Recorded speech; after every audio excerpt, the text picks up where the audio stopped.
Bonjour à tous et bienvenue dans cette nouvelle vidéo d'analyse technique journalière. Nous sommes aujourd'hui le lundi 8 janvier 2024 et nous allons effectuer un tour de table des marchés grâce à notre robot Vision de FBT Forex Basket Trading.com. Avant toute chose, je vous invite à laisser un like, laisser des commentaires avec vos questions ou des messages de soutien et également à vous abonner et activer la cloche.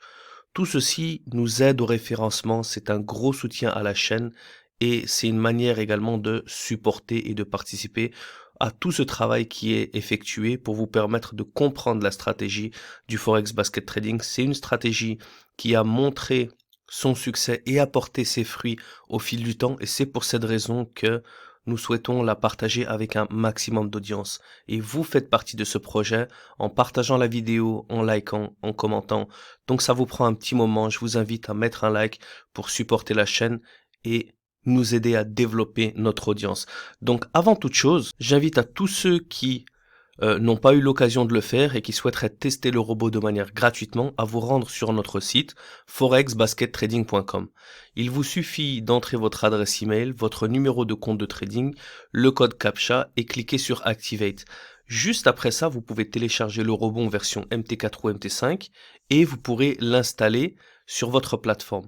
Vous allez recevoir un email et dans cet email, vous allez avoir une adresse email codée. Une fois le robot installé, vous cliquez sur F7, cette adresse email que vous avez reçue, vous l'entrez ici et vous cliquez sur OK et vous allez avoir le robot de manière active pendant 72 heures pour pouvoir le tester. Alors sans plus attendre, on est parti pour notre analyse des marchés. On commence comme à notre habitude avec l'indicateur Power qui est extrêmement important. Donc il nous permet de directement nous focaliser sur les devises qui sont intéressantes face aux devises qui sont totalement inintéressantes. Donc ici, comme on peut le voir, on a deux devises qui sortent un petit peu du lot. Un sterling qui a 5, ce qui est très intéressant, et un australien qui a moins 3,5. Je vous le rappelle, nous sommes ici à une heure un peu tardive, donc GMT 7h37 du soir. Pourquoi? Parce que on aime attendre le lundi après-midi, le lundi soir, pour pouvoir avoir assez de données de la journée, pour pouvoir voir déjà la tendance du début de semaine en ce lundi. Parce que si on commençait le lundi matin, eh bien ça reviendrait au même de faire l'analyse du vendredi soir, parce qu'il n'y a rien qui se passe le week-end. C'est pour ça qu'on préfère faire le vendredi faire une vidéo d'analyse le matin, et le lundi faire une vidéo le soir pour avoir un différent point de vue en fin de semaine et en début de semaine. Donc ici, on a un sterling donc et un australien qui sortent du lot face à d'autres devises qui sont aux alentours des 0, 0,5, 1. Donc malheureusement, on le sait, les devises qui ont un chiffre ici power de 0, 0,5 ou moins 0,5 ne vont nous donner aucune analyse technique dans les graphiques ici, tout simplement parce que l'autre devise est sideways. Donc on ne va pas prendre le risque de trader une paire alors que l'autre devise est complètement plate. Et on a un scénario ici très intéressant parce qu'on a une devise qui est très faible et une devise qui est très forte. Et donc, comment différencier si toutes les deux sont intéressantes et on a potentiellement un basket de niveau 2 ou si simplement l'une d'entre elles est intéressante, et c'est ce qu'on va voir ensemble grâce à l'indicateur Matrix. Comme on peut le voir ici, on a ajouté les deux devises, le sterling contre l'australienne.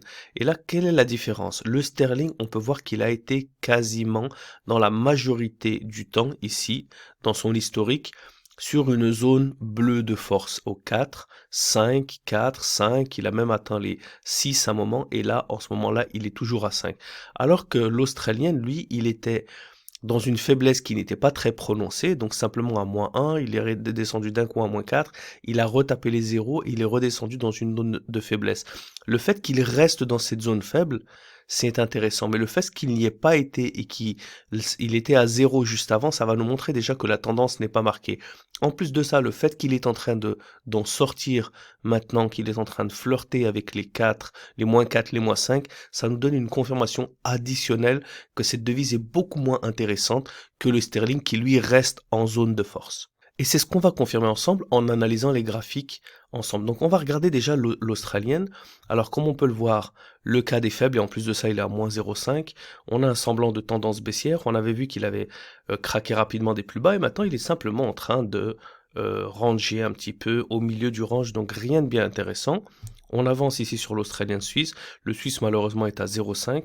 On a de la tendance baissière qui est en train de se dessiner, qui est assez intéressante. On voit un petit peu qu'elle est en train de se résorber parce que les supports se rapprochent, les résistances continuent de descendre. On a un petit retracement ici et un nouveau plus bas qui est marqué. Malheureusement, le franc suisse est à 0,5, donc on ne peut pas prendre de risque face à une devise qui est sideways. L'Australian Yen, pareil, à moins 0,5, donc on voit gros retracement ici, pas de tendance qui est marquée, on laisse de côté. L'Australian New Zealand, qu'est-ce qu'on a? Les deux sont faibles et comme on peut le voir ici, voilà, on a un semblant de tendance baissière, mais c'est assez risqué, on laisse également de côté. L'Australian dollar, enfin un dollar positif et un Australian négatif. Il est en contre-tendance, mais bon, il a déjà bien dépassé les plus bas de cette petite tendance haussière à long terme. Les supports ici descendent de manière assez régulière, les résistances également, on est toujours bon. Cette lock a été parfaitement respectée, on voit les prix qui rebondissent sur la médiane. Cette lock-là est restée respectée à court terme. On l'avait déjà analysé quand on avait analysé le dollar, mais de toute manière c'est bien de rafraîchir sa mémoire. On a la nouvelle lock qui est plus bas, ça tape bien des plus bas ici. Et puis ensuite on a directement un pullback et on voit que la tendance n'est pas terminée, ce qui est très intéressant. Malheureusement la dernière lock elle est plus haute que la précédente, ce qui n'est pas un bon signe, mais la GMT7, elle est toujours plus basse que la fermeture et les prix sont en train de rebondir ici sur la fermeture. Donc, d'une manière générale, on a un Australian dollar qui n'est pas excellent, mais qui n'est pas médiocre non plus, parce que si on devait lui donner une note, bah on pourrait quand même lui donner les supports et les résistances, on ne pourrait pas lui donner la tendance long terme, on pourrait lui donner une moitié de point à cause des locks, on pourrait lui donner la GMT7, ça fait du 2,5, et le fait qu'il se rapprochait du breakout, on l'aurait donné un point, donc ça serait sur du 3, 3,5.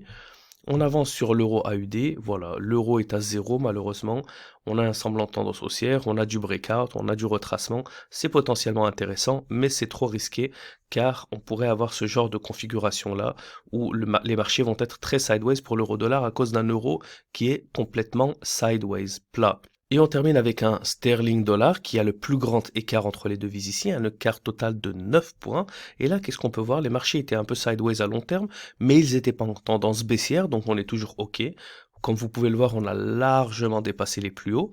Et puis ensuite, les supports sont très réguliers, mais je ne vais pas rentrer dans l'analyse parce que la seule devise qui est très très intéressante, c'est contre le sterling. Et c'est l'autre devise qu'on voulait analyser, donc on verra le sterling australien en faisant un tour du sterling. Donc on oublie l'australien, il n'est pas intéressant malheureusement, mais le sterling par contre, on va voir ce qu'il en est. Donc cliquons sur le sterling ensemble. Alors c'est parti avec l'euro sterling, malheureusement l'euro est à 0 comme on l'a vu, mais le sterling est très fort, donc on voit très bien qu'il y a une tendance baissière qui est marquée, et on voit qu'on est en train de faire bouger les graphiques, on est en train d'effectuer le breakout, les supports sont toujours bons, les résistances sont toujours bonnes. Si seulement on avait un euro avec un petit chiffre négatif, on aurait potentiellement une bonne opportunité ici, mais on doit regarder le reste des devises, et si toutes les autres sont absolument parfaites, potentiellement on pourrait l'inclure. Pourquoi? Parce que visuellement, il a déjà largement dépassé les plus bas de la tendance long terme, on a une bonne régularité dans les supports et les résistance, on a un breakout, on a tout ce qu'il faut, à part l'euro. Mais lorsqu'une des devises est absolument strong across the board ou weak across the board, on peut rajouter celles qui sont à 0, mais c'est pas conseillé si jamais on a le choix de les éviter. Mais d'une manière générale, visuellement, graphiquement, de manière analyse technique pure et chartiste, on a quand même une opportunité sur l'euro sterling. Mais allons confirmer ça avec les autres devises. Alors, ici, sterling australienne, c'est celui qu'on a vu avant avec l'australienne. Regardez, les supports sont absolument magnifiques, résistance également très très régulière. La première lock, elle a été touchée ici sur la médiane au millimètre près. Regardez ce qui s'ensuit. Deuxième lock, elle est touchée ici sur la médiane et entre la médiane et l'ouverture. Absolument magnifique. Troisième lock, regardez, c'est pour cette raison qu'on effectue des analyses techniques journalières. Le nombre de fois où j'ai répété troisième lock est une belle Marubozu. Regardez-moi cette troisième lock encore une fois. On a une belle Marubozu et la première, elle était touchée sur la médiane. La deuxième est touchée sur la médiane et l'ouverture. Donc là, cette phase de public participation nous montre qu'après les deux locks, vraiment le sterling veut être strong, veut être super fort contre l'australienne. Donc là, beaucoup plus d'acheteurs vont rentrer dans ce breakout. Nouvelle lock, là les prix ne viennent même pas toucher la médiane, ils viennent flirter un petit peu avec la fermeture et c'est suivi directement par une lock suivante, par une Marubozu suivante. Et donc là, les prix continuent un petit peu. Est-ce que c'est la fin? Non, nouvelle petite lock. Elle vient d'être testée jusqu'à son ouverture et jusqu'au support précédent. Rien de bien méchant. On a le breakout du range. On a une GMT7 qui vient faire un rebond et confirmer, encore une fois, la fermeture de la lock. Et qu'est-ce qui s'ensuit? De nouveau plus haut. Donc, on avait vraiment de très très grosses opportunités. Ici, depuis, la première lock n'avait pas cassé la tendance long terme. Mais dès la deuxième lock, on avait des opportunités sur la deuxième, troisième et quatrième lock. Un sterling australien absolument magistral. On avance sur le sterling CAD. Bon, il est un peu similaire. On voit vraiment les supports. Malheureusement, c'est très bien. Comme vous pouvez le voir, le CAD est en train de passer à -1. Donc, regardons rapidement. Les locks sont toujours bonnes.